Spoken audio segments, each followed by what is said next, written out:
गाना मेरा अभी बड़ा अच्छा चल रहा है, रेल पे चैनल पे भी काफी सुंदर चल रहा है। उसमें से बहुत सारे लोग सुने होंगे उसको, उसमें ममता ने गाया है, लेकिन अभी उषा जी हैं तो यही हमारा साथ देंगे। बड़ा सुंदर सा गीत है।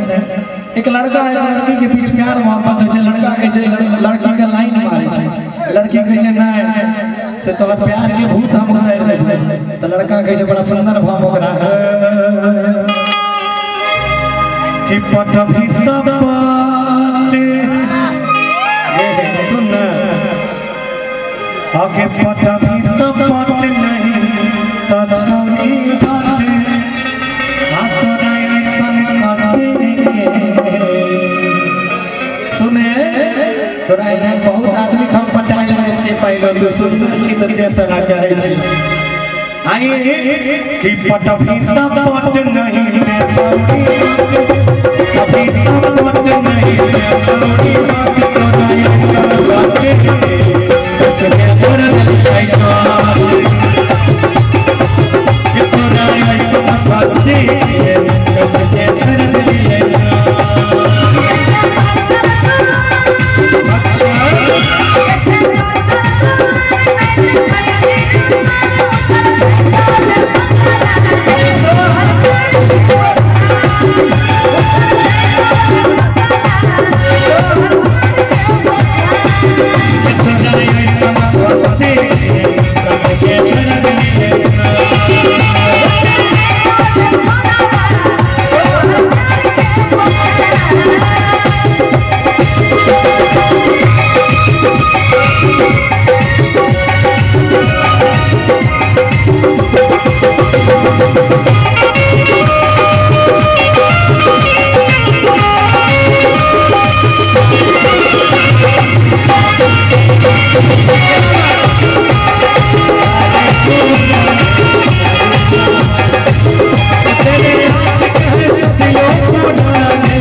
छियै के मरी खरची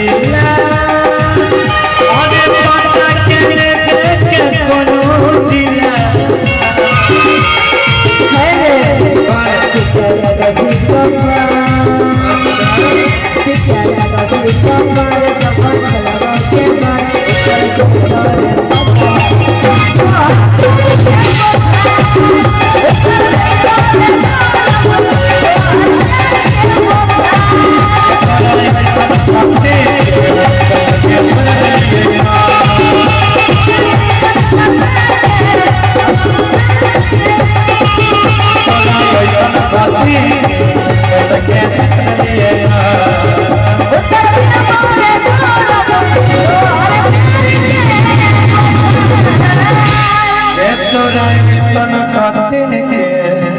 कैसे के छोड़ दिलिए नाटी। चलिए धन्यवाद आप तमाम लोगों का दिल से धन्यवाद, बहुत सारा धन्यवाद। मैं बड़ा सौभाग्यशाली हूँ आज हमारे रमन भैया के यहाँ पधार के मुझे और ऐसा फील हुआ कि हम अपने घर में कार्यक्रम कर रहे हैं। अब देखिए वो जो भी लोग आए थे सभी हमारे लिए सम्मानीय है। देखिए हमारा कुछ तैयारी होता है अपना, हम उस हिसाब से आते हैं। अब टुनटुन जादव तक फल्ला जादव चिल्ला जादव दोसर के गाना हम जल्दी सुने नहीं, ओकरा से सुनना है तो ओकरे बोला करो, हमरा बोले हम जे तैयारी करबे से आने। सही बात है। चलिए बहुत बहुत शुक्रिया। और श्री उमेश यादव जी के इस परिवार में खास करके श्री रमन एक बार हम दोनों कलाकार मिलके हम चाहेंगे भैया आपको कैसा लगा हमारे सारे दर्शक गाने, एक बार अपने से दिल से बताइए। प्रोग्राम जैसा हम सोच रहे थे उसी हिसाब से प्रोग्राम हुआ और बहुत अच्छा लगा। क्या बात है, जोरदार ताली, जोरदार ताली। मौका मिला तो फिर दोबारा आप दोनों को हम बुलाएंगे। बहुत बहुत धन्यवाद आपका, आप हमें इतना प्यार दिए और हमारे जीतू स्टार नाइट शो को इतना प्यार दिए। और किन्हीं भी लोगों को अगर किसी तरह का कार्यक्रम चाहे गौरव ठाकुर हो, उषा यादव हो, या तमाम जितने भी कलाकार बड़े से बड़े छोटे से छोटे हैं